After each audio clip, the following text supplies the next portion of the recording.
Hello everyone, today we talk about Amorite warfare between the 21st and the 17th century BC, so straddling the entire Amorite existence timeline. The Amorites were an ancient northwestern Semitic-speaking people from the Levant, right, that at a point occupied, in fact, large parts of southern Mesopotamia.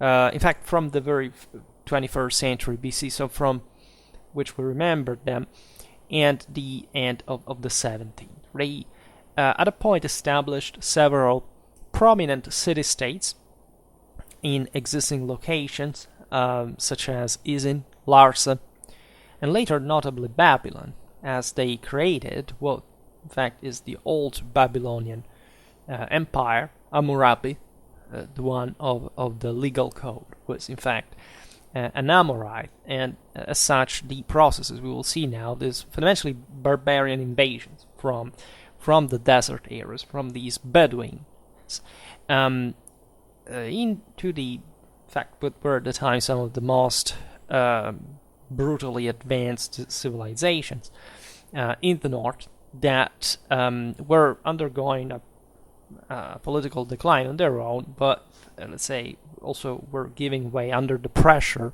of these nomads, semi-nomads.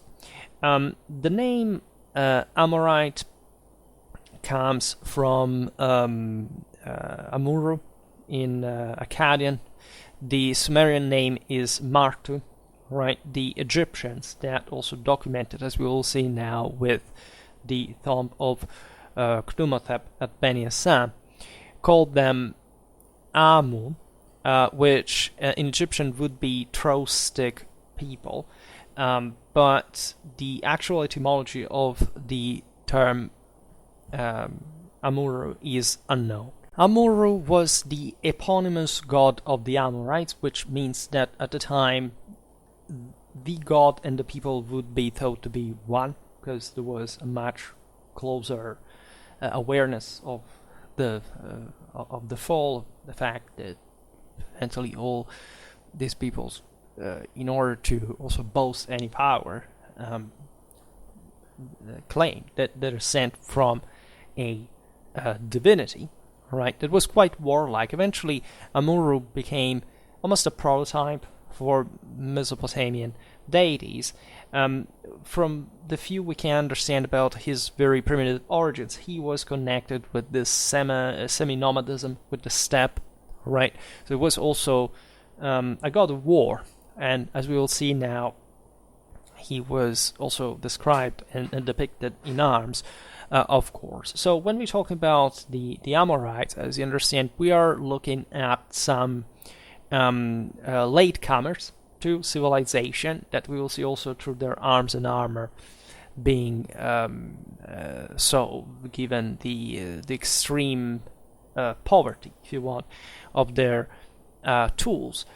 That, however, consider at the time there wasn't such a dramatic military development as we've seen in contemporary Egyptian warfare. We see that the heavy infantry was just guys with an axe and a shield, right? Not even a helmet. And so all these equipment was very effective for the time being. And as we said before, the Amorites played a bit this kind of barbarian role, right? Of challengers of civilization, then eventually managing to swarm in and having some of their dynasties appointed at the top of the most advanced civilization, so blending in and continuing with that legacy from this mostly warlike tribal military background, developing in fact into something more subtle and centralized, and like the organization of the subject communities. This is important because I today will not descend in detail in the kind of historical philological problems, but of course the Amorites are documented better from just the time which they had become more civilized. For the rest, we actually see how their name, together with others, again the Martu, there were also as we'll see now, the Tidnum, that was another Amorite tribal group, and some say, again, that it's just the way they were called from different peoples, other that these were three distinct peoples within the broader one that we know as Amorite. Consider that the term Amorite was never used in contemporary sources before the first millennium BC. So quite a while, almost a millennium after their their glory days. Let's say the Amorites are mentioned, for example, in the Bible as the inhabitants of Canaan, both before and after the conquest of the land under Joshua, that, as you know, was one of the 12 spies of Moses. So we are at the time of the Jewish flight from Egypt. And there is thus a consistent amount of information stemming from, again, the Akkadian Sumerian texts referring to them and to their principal deity, as much as an Amorite kingdom that had naturally formed, and that we'll try in part to picture today. I would like to point out that this video is specifically part of the military unit of the Bronze Age, so I will not talk specifically about the Amorite military organization or tactics. Yes, we will take a look at that, because as you understand, it's all relatively simple, or at least we don't have an overbearing amount of information about them. But we will treat all these things separately in other videos, so that we will complete the picture, let's say, in the system I have structured Schwerpunkt like. So the Amorites, the Amu, Aurim, Martu, whatever, were essentially nomadic peoples living in southern Palestine, Sinai, the eastern desert of Egypt as well. So they were close to the Egyptians as well, right? They came also from Mesopotamia, or in all its longitude in the south, right? So to the Egyptians, all these peoples were known by such vague terms as sand dwellers, the Mentiu, that is the wild ones, I'm sure that the pronunciation is not correct, but this is how it's transliterated, which means the pillar folk, a reference to the stones used to mark the Amorite routes, that is to say, as you can see also in other deserted areas, also in the steppes, etc. These kind of also stones and statues that were useful in a kind of nightmarish landscape, and a fundamentally uninhabited one, given the population density in spite of the presence of these people.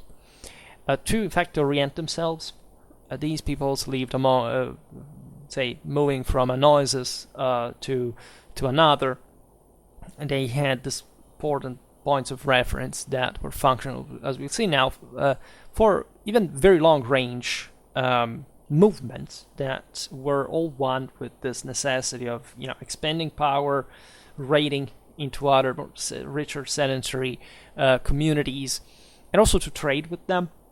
And this is the reason why we look at the evidence here. We get, because that's basically the best we get, aside from certain other kind of more Babylonian civilized art, and so also adopted by the Amorites themselves. Actually, the depiction on the walls of the Middle Kingdom tomb of Khnum-Imhotep, in fact at Beni-Hasan, is a very famous iconographic source. Khnum-Imhotep II was essentially an ancient Egyptian great chief of the Oryx nome, right?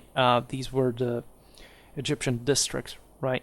Specifically the 16th one of Upper Egypt during the reign of pharaohs Amenemhat II and Senusret II of the 12th dynasty, Middle Kingdom. We are essentially in the 20th century BC.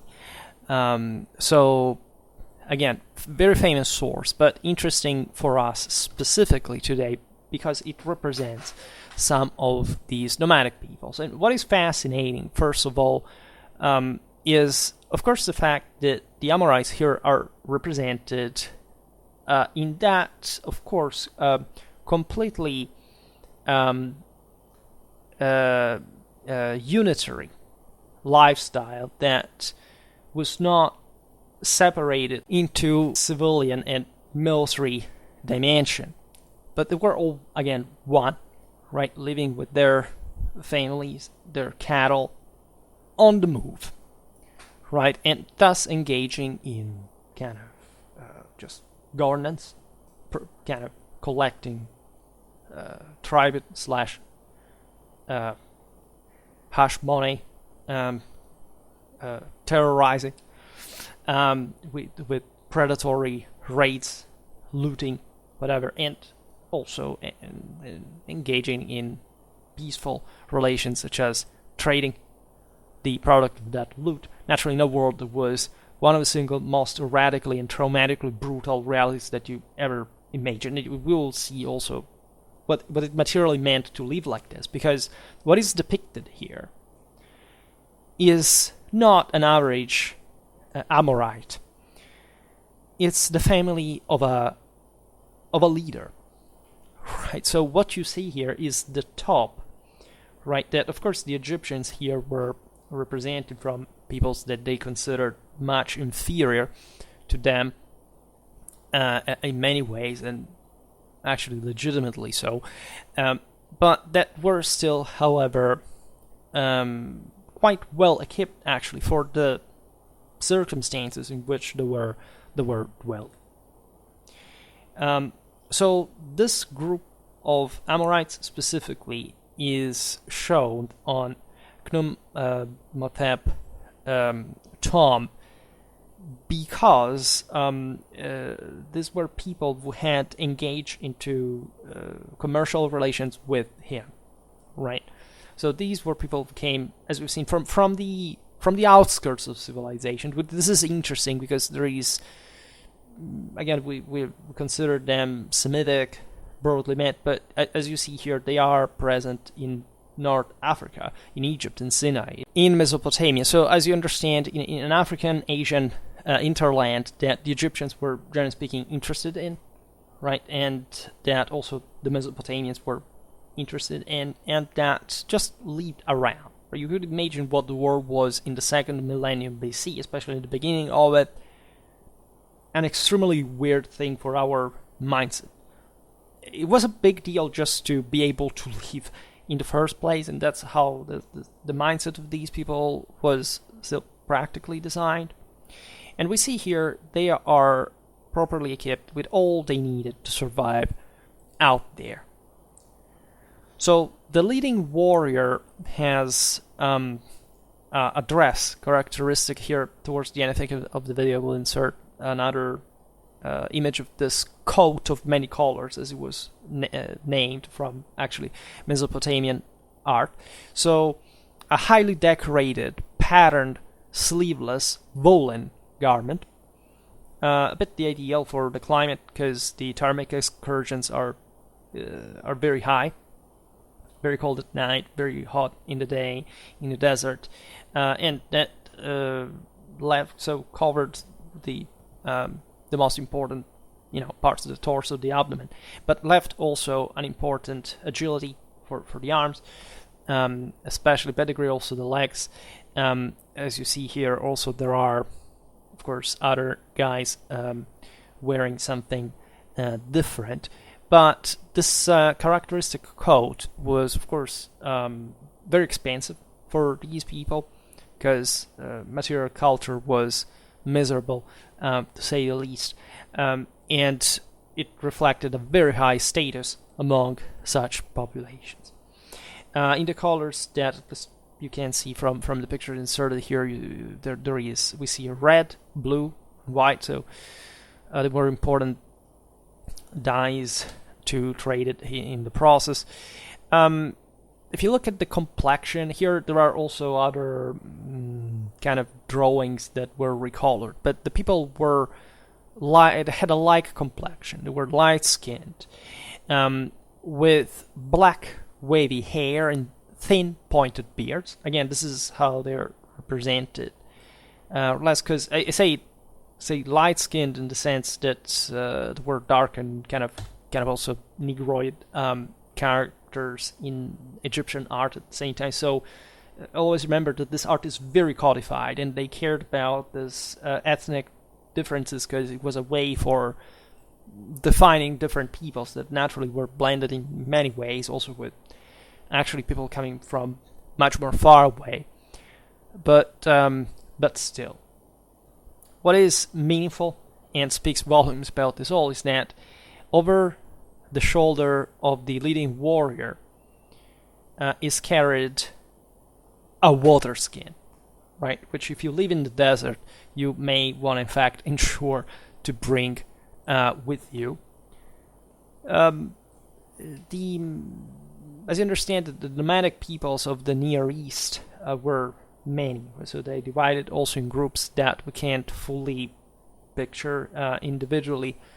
And there is, especially at this stage of their history, an important divide we can't make on the basis just of the animals that they brought with them. Right here we are in the donkey age, if we can say so, because actually the camel would be domesticated only around the end of the second millennium BC. That changed a big deal in warfare. We're talking about essentially Assyrian times. We made videos about Assyrian warfare. So when, of course, the polities all around, but generally speaking, more developed, more compact. Ashurbanipal would carry out, for example, a campaign in Arabia, trying to kick these nomads back into their oases, their wells, into the desert, using combined chariotry and cavalry. At this time, there wasn't such a thing as chariots are spreading exactly at this point. Cavalry practically does not exist in the sense that at least horses would be used proficiently in warfare just starting from probably the end of the millennium, and still with at the time a subsidiary role for the charioteers, right? So later on things got all more movimented, we can say. At this time everything was mostly on foot, right? And so including armies movement, units movement, and so on. Civilization was also developing gradually. So these populations were just basically relying on their sheer will, mindset, kind of acts of force, and also desperately penetrating the perimeters of the great civilization possessions, right? To grab them, to loot them from a background where, of course, they would have had an incredible scarcity of resources in the first place, right? So these people moved on foot or on donkey occasionally too, but generally speaking, the this cavalry also in much later times would always somehow be following infantry at the end of the day. So it's never about the strategic mobility of it. Most of the forces were on foot, as you can see here. Donkeys were used to carry heavier weight. In general, most of these tools we'll see now. And we can say that nomads, such as the Amorites, were feared and despised, of course, by more civilized peoples. These were just murderers. Fundamentally, they would launch their attacks by massing troops for large-scale raids, disrupting agriculture and trade. that were quite delicate thing at the time, considering the political instability and the social fragility, generally speaking. Very few surplus, so it was already a big deal if there was any center agriculture around supporting it, and so on. So this meant for the sedentaries the need for a very strict settlement control of these people, that evidently with the coercive means of the time could not quite simply be stopped, right? It's always the deal of barbarians. It's not that much that they wanted to destroy civilization, they just wanted to be within it, right? So living in better places compared to their own, and this could naturally turn into either destruction, invasions, and or, I don't know, being hired as mercenaries and settle somewhere. In any case, it was mostly civilizations were having problem at this point, and these peoples would take advantage of that, right? So, by moving in some places, they could completely break up the political organization of more civilized states, which were already in decline.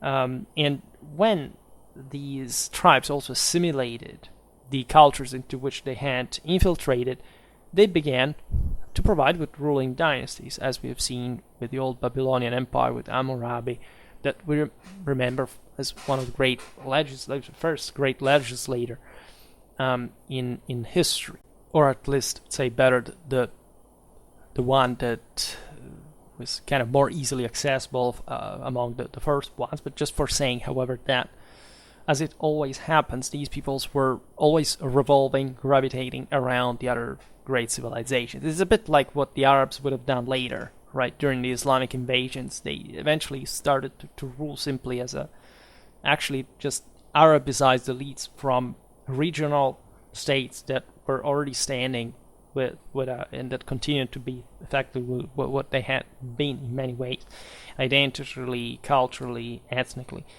and so on. In spite of their long-term success, of course, we don't have, however, to think that the Amorites were this dramatically advanced people. Like, they were just tribesmen, right? They had, as we'll see now, mostly skirmishing weapons, raiding tactics, right? They just became more powerful when they could rule over more civilized areas that still contributed with, means that belonged to the previous civilizations, which also meant, by the way, that, of course, they were much less of a threat against those states that were more, as always, politically cohesive, that thus could also maintain their vigilance. And that could also, by the way, strike them back, right, by keeping up military pressure upon them. This was really important, because, as we've seen just also from later times when we're more documented about how to cope with this desert people, there were ways, and there are ways, and there have always been ways to counter guerrilla, and absolutely, civilizations are more powerful. Just it takes much more to make a civilization going on with all the benefits of it, right? Than maintaining, this kind of tribal cultures that are still basically the zero level of civilization here, that whenever the latter crumbles, of course, one reverts to, but not with great benefit for anyone involved, including the tribesmen at the outskirts of these areas, by the way. So, because there was an important osmosis also as far as the military techniques, etc. Again, there wasn't a huge difference, as you understand, in equipment as well. Just, however, the formamentus of the city, for example, of the agricultures, of a more kind of complex political and social organization was irradiated all around, and that's why you could have an Amorite like Hammurabi, ruling the way he evidently had already known, right? If you see it in absolute terms, there were, of course, much less of differences between them than, say, of course, times in which civilization was more developed and could simply look much more from distantly from the above. Other, cultures like the ones that still exist on Earth today, at the same level of the Amorites, by the way. So when we look at Beni-Hasan paintings, we see very well, in fact, outlined this gear consisting, as far as the weaponry was concerned, of short bronze-headed spears. That would be already a big deal for these people to have in the first place, but constituting the main weapon for close quarter combat. Axes for the shock effect, especially. So something you can bring, say, while you are climbing a wall of a city you're storming. Daggers for really very close quarter combat. Slings. These weapons were used also naturally also for hunting as well. Throw sticks, in fact, and that's, as we've seen, the Egyptians called this people properly the throw stick people, because evidently, as far as some kind of skirmishing capacity, etc., they were at least good at. And that would be a bit maybe the main weapon, also because you can expect them, even though, like, as mostly skirmishers, light infantries that couldn't really hold the ground against properly the heavies of the sedentary civilization. It was mostly skirmish go away, right? You can find still, aside from the introduction of, say, the horse later on, it is very similar things in North Africa, say, up to even in Roman times, in the hinterland I'm talking about.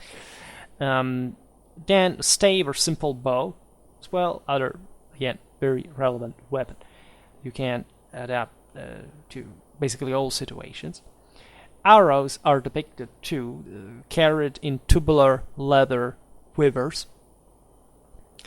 What is fascinating is that a text from Dreham describes the provisioning by the royal administration of bows and quivers to contingents of 1,200 bowmen in an Amorite,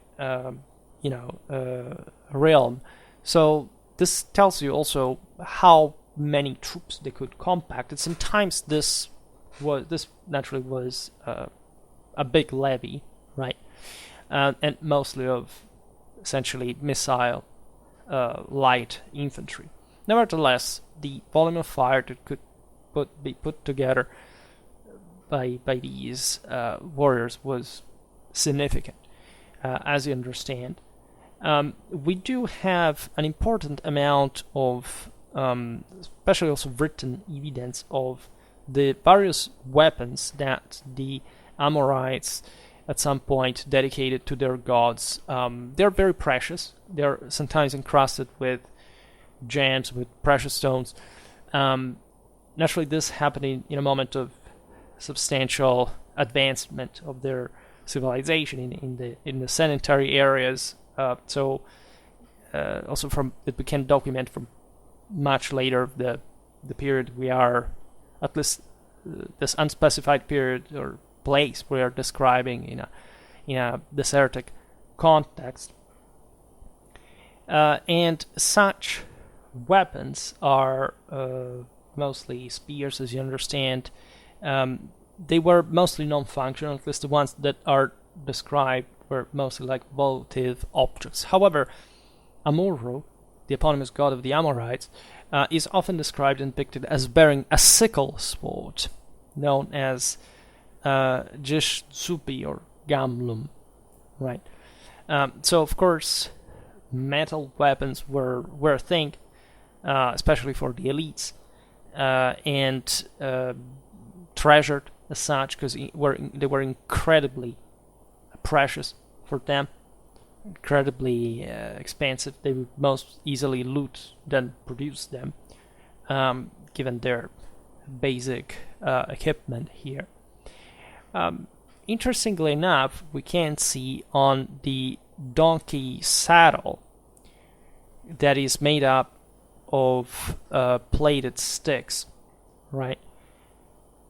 A simple leather bellow, actually a couple of them, used for the smelting of bronze, right? So, of course, they would have, again, consider that this group here depicted by the Egyptian source is a fairly well-off one, right? So people would engage in such. We had even just the resources for traveling that far, for just presenting themselves with such rich equipment that, in a sense, the Egyptians were celebrating, not depicting them just as a mere bunch of savages. Also, given that probably this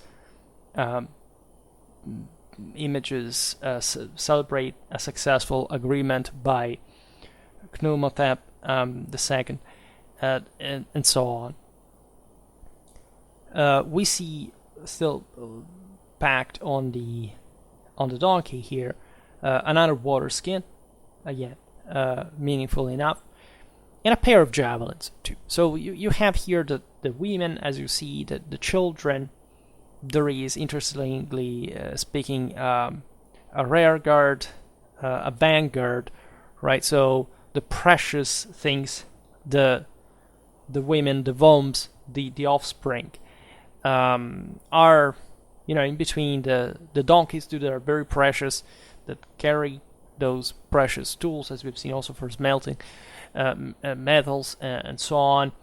And you have the man in the front, in the rear, armed, right, with also some axes, some bows, spears, etc., blades. So really, this gives you an idea also how compact the mindset of these populations was as far as the movements, how refined for time standards such expeditions were. They're also the strategy of them, as we've seen. Likely they had, not necessarily maybe killed somebody along the way, but they would always be up to that, because whether they were attacked or they wanted to attack for some reason, praying stuff or defending oneself is always a good chance for killing someone. So again, an incredibly brutal, primitive, unmodern, unsecular mentality that we can just kind of guess, per se.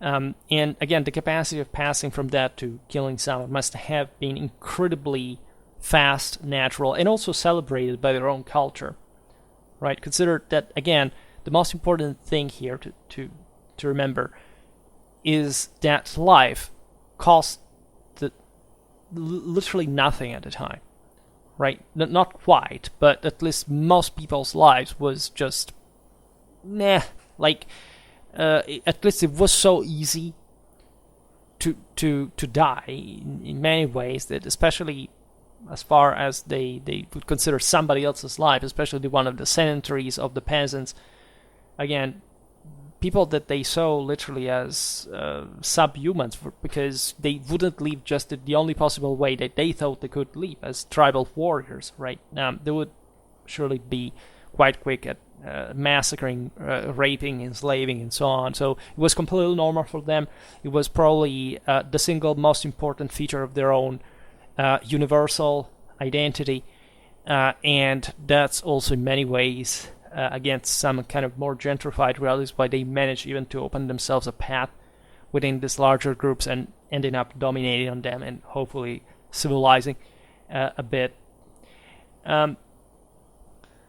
Consider that these figures here are representative not just of the Amorites, but of practically any nomadic tribe that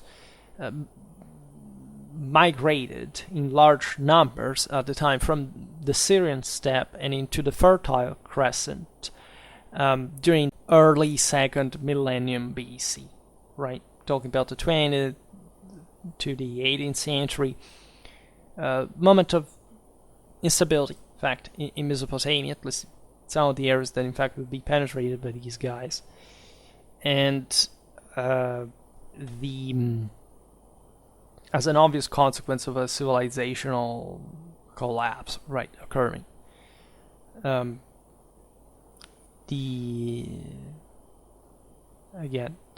interesting perspective again was mostly the fact from a Mesopotamian point of view, the Martu, the Aurim, whatever they were called, were indicating some sort of Westerners, right? Because they came from the south as well, but also from this kind of middle, say, area between the civilization, right, that stretch as far as Egypt, as we've seen.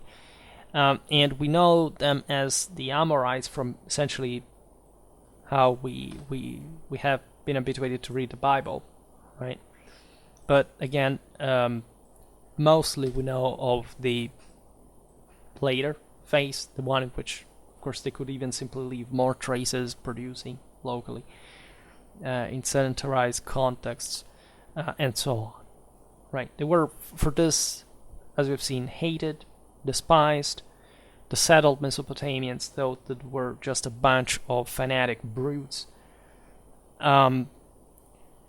However, they were, in a sense, cheap agricultural laborers. If, for example, settled in some areas that had gone underpopulated, you could still control them by a degree locally, or maybe these were just slaves of war that could be used also as mercenaries. For example, in Egypt from the late early dynastic period. Thus, immediately following the unification of Lower and Upper Egypt around the end of the 4th millennium BC. Because again, we can't call these peoples with names or others, but they're so vague, and these populations had always been around there, so we know that the relation between the rich sedentary master, imperial employer, and this savage, kind of wild, ferocious, bloody barbarians from the surroundings. It could simply, again, be hiring for quite a few, after all, because for them it was still a big deal to receive such treatment, be integrated in a more advanced world, whatever, that they were, again, raised in traumatically nightmarish contexts, in which, of course, these peoples also equally killed, raped, and enslaved each other as their basically sole, at least core activity, and this kept their military quality somehow, their warlikeness somehow high. Military quality, not excessively, but still in a way that could be sent as kind of more, not necessarily even expandable troops, right? That depended on who they technically were, but naturally they would not be as regarded as the flower of the Egyptian army. Let's put it in that way. Surely they knew how to fight much better than the average Egyptian militiaman. Levy, in spite of the fact that there was some habit, and of course to that, maybe not just to violence per se, in which the Amorites would have been just at the top, but at least in that sense of organizing, bringing resources. It was important, of course, for Egypt to have all that, just connection between the levy service and also the peasantry knowledge how to provide with supplies to cross the Nile, to have all certain technical qualities that were quite advanced there, whereas the desert people surely didn't. However, when they began to harass the Mesopotamians, and so essentially by the 3rd dynasty of Ur, so raiding, plundering, etc., they also began to acquire some important obsidianal capacity, right? So much that the Mesopotamians had to, the Sumerians had to erect a great wall, which was known, in fact, as the Muriq-Tidnum, that is, which keeps out the Tidnum, right? So it was not even objectified, but the function, it was functionalized as the thing it keeps out this group, as we've seen, of Amorite tribes. This was built in the reign of Shu-Sin, talking about the 20th century BC, consider for the time being, right, this was 270 kilometers long. Naturally, this consisted in a sort of articulate fortification passing through the main centers, connected with some ditch, with some palisades, towers, whatever. Nothing extremely challenging even to break through. It was a bit like, in fact, the desert border of the Roman Empire. It was not a big deal structurally, because the most important, the first way was, the first function it had was not letting the barbarians in, the raiders in, but essentially letting these Bedouins in, essentially breaking a part of the wall and obliging them, when loaded in loot, etc., to return to that point to save time, without wasting further, in fact, in breaking another part of the wall, which could still happen, by the way, depending on the strategic contingencies, so that you would have a choke point, and or at least these guys would waste other time trying to break the wall, and you could simply intercept them with lighter troops that had awaited for them to loot to be kind of heavier, and also at that point for the state to seize the loot and keeping it for themselves rather than simply redistributing to the people who it had been stolen from. This depended on internal political issues, actually. But again, considering the masses of men that these tribesmen understood also being an advantage in certain circumstances, because the technological potential was objectively ridiculous. Also, the difference between, again, the sedentaries and the nomads was what was present, but it was, again, as I said before, not overly dramatic in terms of how battles were fought and so on. So the concept being, especially the more troops you make pouring in, and with greater difficulty you may be able to come out, right? Especially if you can maybe close the wall behind them again, things like that. Things would naturally get pretty messy, right? It would be, imagine this bands of, say, thousands of these primitives that arrive, start killing everyone, looting everything, taking away all the crops at the moment of the harvest, making literally a total mess, destroying what had been sedimented there with great effort and fatigue and so on, and then coming back. Right at that point, you had to naturally oppose an equally compact force, and if you could toy with these fortifications, strategically could hope to kind of bottle them up at some point and, lynching the hell out of them. This wall we're talking about, by the way, crossed over both the Tigris and the Euphrates rivers. So it tells you, of course, was protecting some of the single most overwhelmingly fertile and productive areas in the world at the time, and that could provide for the surplus just for building and manning this wall. That, of course, mostly was done on the base of the local communities, rather. So the problem was also, how loyal are the local communities at that point? Again, most of the success of these peoples depended on the internal issues that civilizations had, not much their own pressure, because if they were always there in the desert waiting, right? So all the rest, we will see it in other videos of what's going on in Mesopotamia, in Egypt, is another matter, but you can always find at some point even the same local subjects of the advanced places that simply join these martyrs because they want to, to carry out some revenge. They simply want to loot. They want to, maybe they're not so civilized themselves, especially the ones on the frontier that maybe are also descending from these peoples. They have a closer lifestyle to them.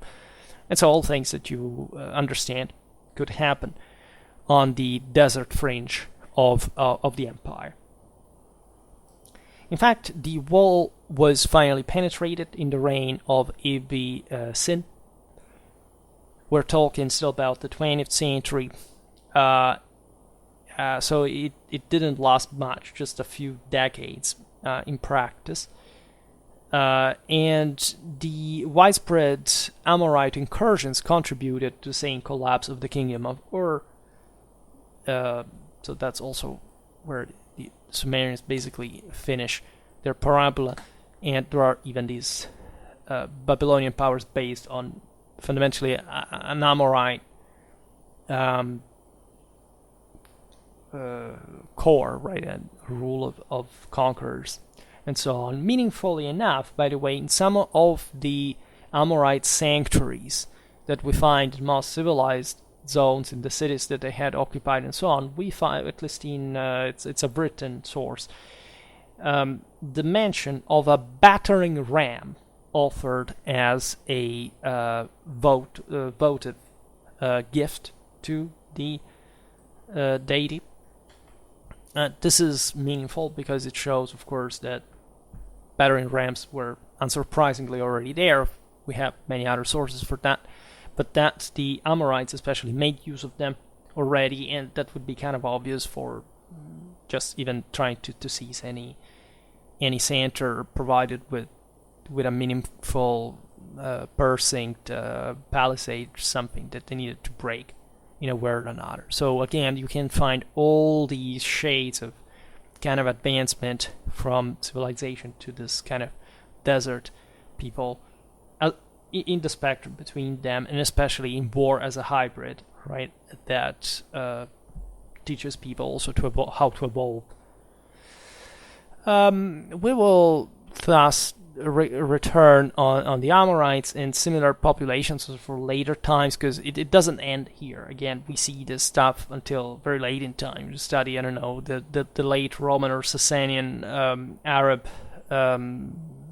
allies in the south, right, in Mesopotamia. You realize that, you know, that not so much had changed, that these peoples mostly revolved always around the great civilizations. They were waiting for them to collapse bad degrees so they could take advantage of that, and they pretty much remained on the outskirts, and you can argue until the 20th century with oil.